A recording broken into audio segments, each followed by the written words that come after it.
Est-ce qu'il vaut mieux mettre un anneau de friction comme ça, une poulie carveur de folie ou une poulie classique avec une manille? Ouais, ça dépend, ça dépend ce qu'on veut faire quoi. Ouais. Ça dépend, les poulies c'est toujours pas mal quand même parce que bon, il y a les roulements quoi, donc il y a vraiment pas de friction quoi. Le gros avantage d'une poulie à fixation textile, c'est qu'elle est plus légère. Voilà, alors après pour ce qui est de l'anneau à friction, moi utiliser l'anneau à friction comme une poulie, j'en suis pas un super fan parce qu'il y a quand même beaucoup de friction. Voilà, c'est pas une poulie quoi. C'est ultra intéressant sur plein d'usages.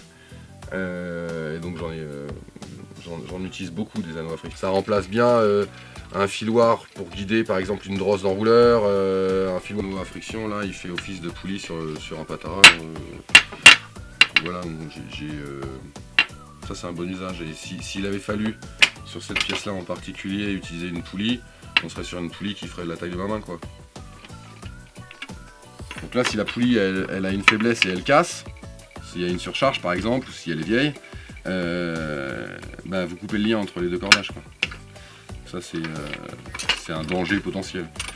Par contre avec des anneaux à friction ou des poulies carveurs par exemple, en tout cas avec un transfilage par le milieu, là le risque est bien moindre puisque les deux cordages passent l'un dans l'autre. Nous on fait souvent ce type de montage sur les basses stacks de mini à l'arrière qui viennent parce qu'on tire très fort sur les mâts et ça évite qu'on justement le mât reparte d'un coup en avant et qu'on casse le bateau quoi. Ce qu'on peut faire pour avec un cordage de ce type, un type comme moi par exemple qui est plutôt nul en matelotage, il peut s'en sortir avec une petite loupe qui va lui permettre de réparer les petits bobos qu'on a en mer, tout ce qui va avec quoi. La méthode facile quand on est en mer, il faut juste une aiguille quoi.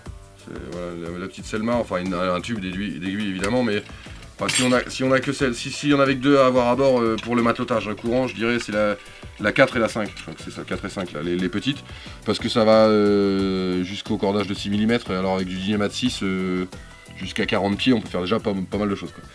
Que je plie en deux, et après encore en deux. Voilà. Bon, idéalement il faut un marqueur, parce que comme ça on se souvient de où on va rentrer. Bon voilà, donc moi j'ai toujours un marqueur avec moi dans la boîte à outils et dans le bateau. Donc là ça va être mes points d'entrée. Après pour marquer c'est facile aussi sur du Dynemat. Il y a juste à repousser la gaine, la tresse pardon, sur elle-même et normalement la surépaisseur elle reste. Voilà, okay. Donc j'ai mes deux points d'entrée là. Donc en gros faut matérialiser mais il y a un brin qui va rentrer d'un côté et l'autre de l'autre. Donc on rentre de l'extérieur vers l'intérieur. Ouais c'est ça. Ouais. De l'extérieur vers l'intérieur, absolument. Ouais. Bon, après je positionne mon cordage, je le positionne la plupart du temps après parce que c'est plus facile. Voilà, et continue en fait, et je vais le rentrer jusqu'au point, d'ailleurs que j'ai pas marqué au marqueur, mais on voit bien que la surépaisseur est toujours là, jusqu'au milieu. Voilà, et je ressors, ok. Voilà, donc là j'ai un premier brin qui est passé.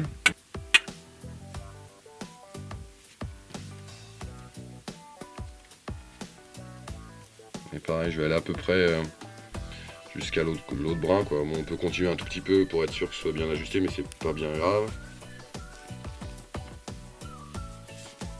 Hop, voilà, donc là mon loop il est presque fini. Je tends bien pour que la jonction elle soit homogène.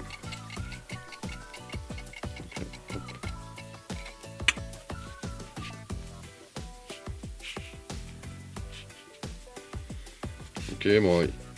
Voilà. Idéalement vous avez un peu de fil à surlier. Donc le fil à surlier, voilà, j'ai pris 20 cm.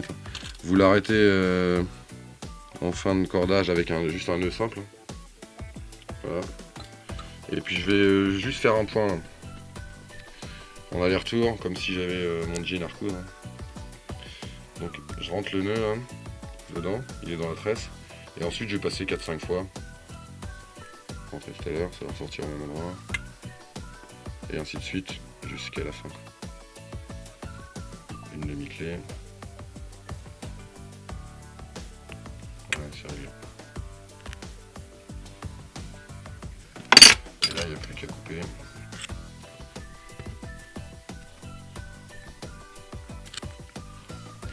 Voilà. Donc là, c'est fini à un point. Et là, j'ajuste en coupant les deux gouttes qui dépassent.